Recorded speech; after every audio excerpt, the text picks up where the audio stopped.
Aujourd'hui, je vais vous montrer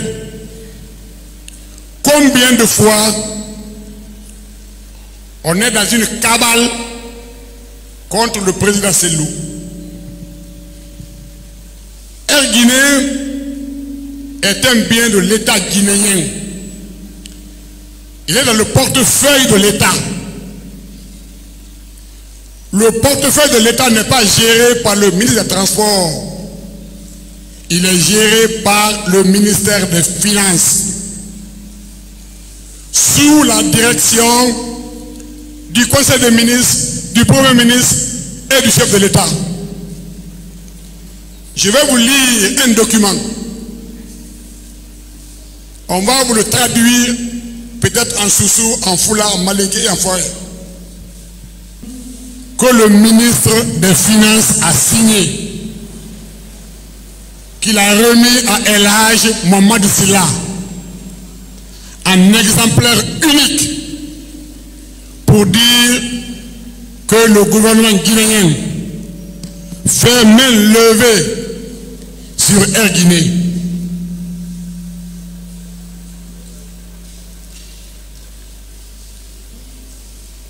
Certificat de main levée.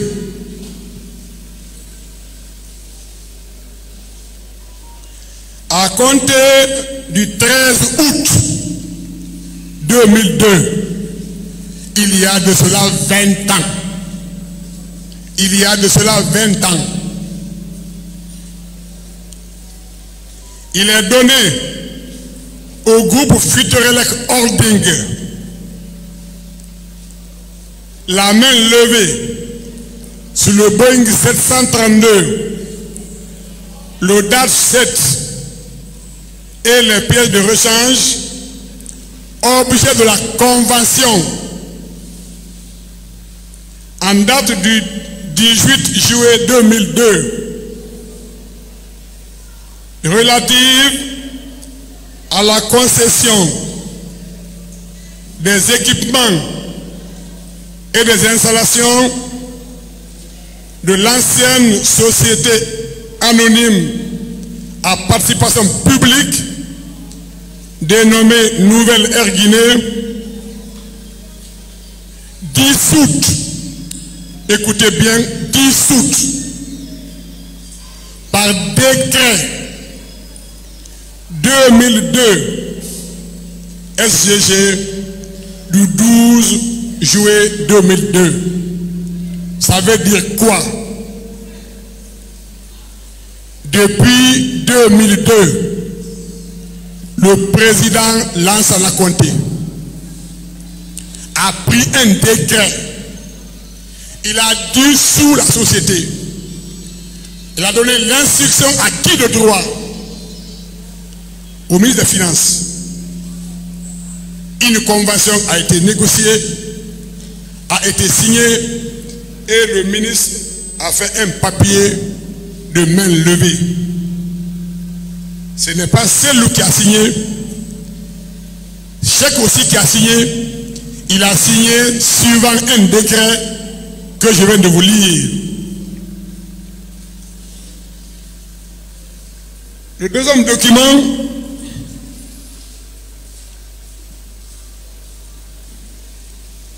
est aussi éloquent. Le même ministre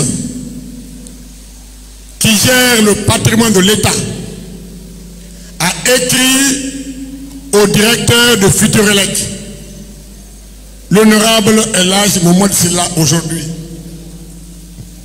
Pour lui dire quoi? En résumé, il lui demande de payer 732 000 $ à l'aviation civile du Ghana,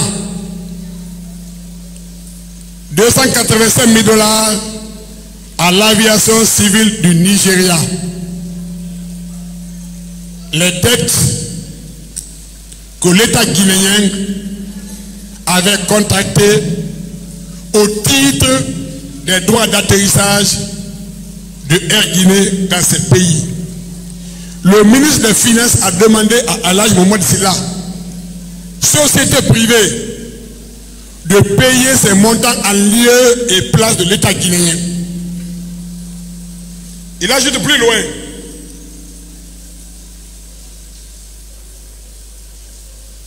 Il dit, en attendant de discuter avec vous les modalités de remboursement par l'État, je vous serai gré des dispositions diligentes que vous voudrez bien prendre pour les paiements indiqués. C'est très clair. Le premier document, c'est le ministre des Finances qui dit, à partir d'aujourd'hui, sur instruction du chef de l'État, sur la base du Conseil des ministres, l'avion Air Guinée qui est dans le patrimoine de l'État, nous le cédons à la société Furelig Holding. C'est très clair, non? Le deuxième document, il s'adresse à Furelig.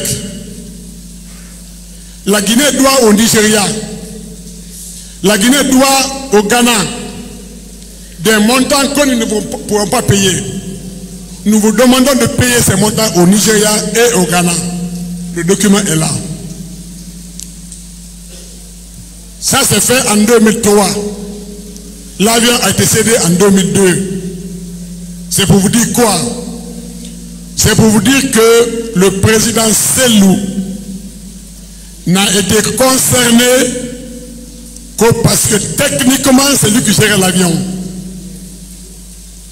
Mais pourquoi il a signé? Il y a un autre document qui est là que je ne vous lirai pas aujourd'hui.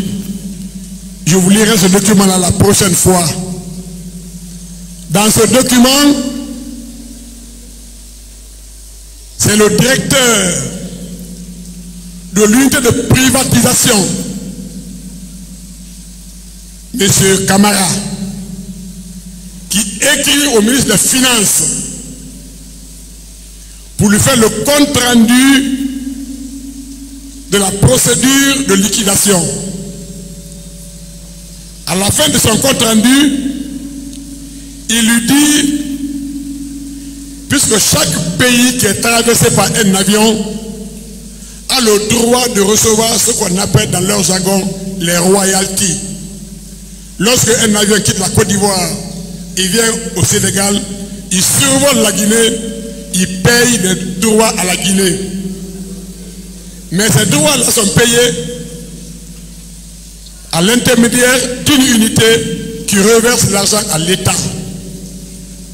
Puisque Air Guinée recevait des royalties de la part de Air France, Air Guinée n'existe plus. Le directeur de l'unité de privatisation a demandé au ministre des Finances de bien vouloir s'approcher de son homologue du type des travaux publics et des transports pour qu'une entité soit désignée pour recevoir ces royalties afin de les reverser plus tard à l'État aux finances. C'est à ce titre, pour autoriser les droits de trafic, que le président Selou, en tant que ministre en charge des droits de trafic, qu'il a signé la convention. Il n'a pas géré l'avion, il n'a pas géré la privatisation, il n'a pas fait l'inventaire, il n'a pas fixé le prix de l'avion, il n'a pas participé à la négociation. Il faut que ce soit clair pour tout le monde.